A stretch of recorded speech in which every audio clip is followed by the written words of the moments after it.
అప్పుడు టీఆర్ఎస్ ప్రభుత్వం ఉన్నప్పుడు 1100 ఎకరాలు సీతారాంపూర్లా సీతారాముల స్వామి భూమి నోటిఫైడ్ ఎండోమెంట్స్ భూమి ప్రభుత్వం తీసుకొని బిజినెస్ మెన్కి అమ్మేసింది.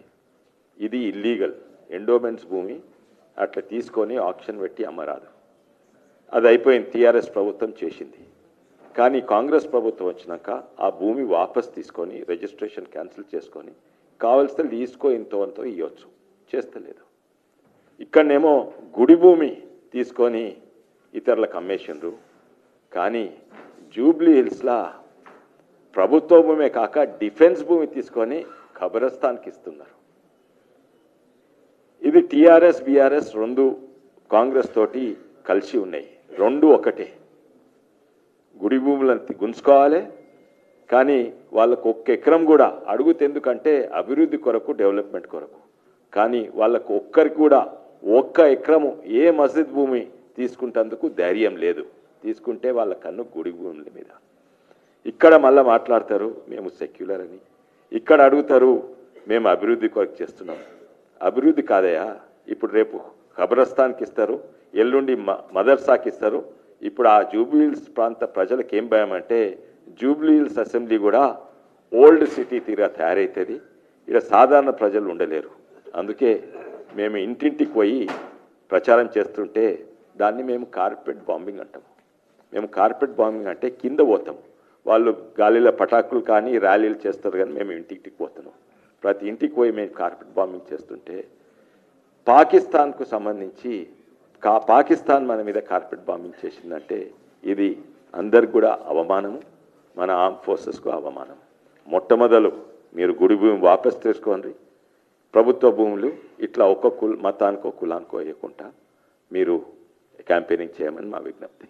ఈరోజు 23 నెలల కాంగ్రెస్ పాలనలో ఇచ్చిన 420 హామీల్లో ఏ ఒక్క హామీ నెరవేర్చక పూర్తిగా వైఫల్యం చెందినటువంటి కాంగ్రెస్ ప్రభుత్వానికి ఈరోజు జూబ్లీహిల్స్లో ఓటు అడిగే అధికారం హక్కు లేదని నేను తెలియజేస్తా ఉన్నా.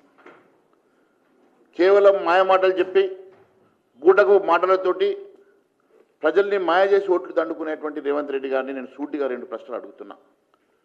నిన్న మీరు క్యాంపెయిన్ల సందర్భంగా ప్రజల్ని భయపెట్టే విధంగా మీరు మాట్లాడినటువంటి అంశాలు, కాంగ్రెస్ పార్టీకి ఓటు వేయకుంటే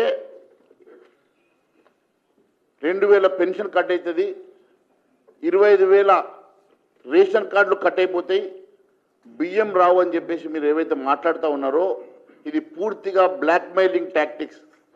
మీకున్నటువంటి అలవాటు, అదే అలవాటుగా ఈరోజు ముఖ్యమంత్రిగా కూడా నువ్వు బ్లాక్మెయిల్ చేసి ప్రజల ఓట్లు దండుకునేటువంటి ప్రయత్నం చేస్తూ ఉన్నావు, ప్రజల్ని భయపెట్టి భయభ్రాంతులు చేస్తూ ఉన్నావు. ఇది ఖచ్చితంగా మేము ఎలక్షన్ కమిషన్కి కంప్లైంట్ చేయబోతున్నాం. ఇది పూర్తిగా ఎన్నికల విరుద్ధంగా మీరు చేసినటువంటి బ్లాక్మెయిల్ టాక్టిక్స్ వల్ల ఓటు మాకు వేయకుంటే మీకు ఇచ్చే సంక్షేమ పథకాలని పూర్తిగా కట్ చేస్తామని మీరు ఏదైతే నిన్న బ్లాక్మెయిల్ చేసేసి బెదిరిస్తూ ఉన్నారో దాని మీద మేము ఖచ్చితంగా ఎలక్షన్ కమిషన్కి కంప్లైంట్ చేస్తామని ఒక తెలియజేస్తా ఉన్నాను. మీకు చేతనైతే ఇచ్చిన హామీలు నెరవేర్చండి. ఏ ఒక్క హామీ నెరవేర్చకుండా కేవలం మీ మాయమాటలతోటి ప్రలోభపెట్టే ప్రయత్నం చేస్తూ ఉన్నారు. ఒకవైపు బ్లాక్మెయిల్ చేస్తూ మరోవైపు భారతీయ జనతా పార్టీ నాయకుల్ని మీరు విమర్శిస్తూ ఉన్నారు. రేవంత్ రెడ్డి గారు నిజంగా మీకు దమ్ము ధైర్యం ఉంటే ఈ ఎన్నికల్లో మీరు ఓటు అడిగే కనీస నైతిక హక్కు మీకు కావాలంటే మీరు ముందుగా ఇచ్చినటువంటి 420 హామీలు నెరవేర్చండి. మేము రిలీజ్ చేసేటువంటి ఛార్జ్షీట్కి సమాధానం చెప్పి మీరు జూబ్లీహిల్స్లో ఎన్నికల్లో ఓటు అడగాల్సిందిగా కోరుతా ఉన్నాం.